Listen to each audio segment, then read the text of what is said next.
అందరికీ నమస్కారం అండి. వీరబ్రతుల వీరబ్రహ్మేంద్ర స్వాముల వారి భక్తుడైన సిద్ధయ్య గారి స్వామి మఠానికి నేను వెళ్ళానండి. ఈ గుడి చూడడానికి బయలుదేరానండి. ఈ గుడి ఈ మధ్య డెవలప్ చేశారండి. 2024, 25, 2023 ఈ మధ్యకాలంలో గుడిని బాగా అద్భుతంగా నిర్మించారండి. సిద్ధయ్య స్వామి వారి మఠం అంటారండి. ఇక్కడ ప్రతి సంవత్సరము ఉత్సవాలు కూడా జరుగుతాయండి.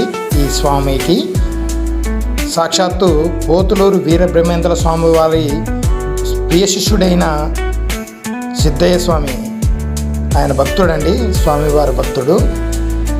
మీరు బ్రహ్మంగారి చరిత్ర చూసినట్లయితే సిద్ధయ్య స్వామి వారి యొక్క మహత్యం, అతని మహిమలు, అతని యొక్క భక్తి ఇవన్నీ చూడొచ్చండి. ఈ గుడిలో వాళ్ళ అమ్మగారు, వాళ్ళ భార్య, అలాగే వాళ్ళ నాన్నగారు అనేటువంటి సమాధులు కూడా పక్కనే ఉంటాయండి. మీరు వెళ్ళి కంపల్సరీగా దర్శించండి. బ్రహ్మస్వామి గారి పోతులూరు వీరబ్రహ్మేంద్ర స్వాముల వారి గుడికి వెళ్ళినప్పుడు నేను కొన్ని మా ఫ్రెండ్స్తో కలిసి ఫోటోలు కూడా స్టిల్స్ దిగాను. చూడండి, అక్కడ సమాధులు కూడా కనపడుతున్నాయి. ఈ మధ్య నిర్మించారు.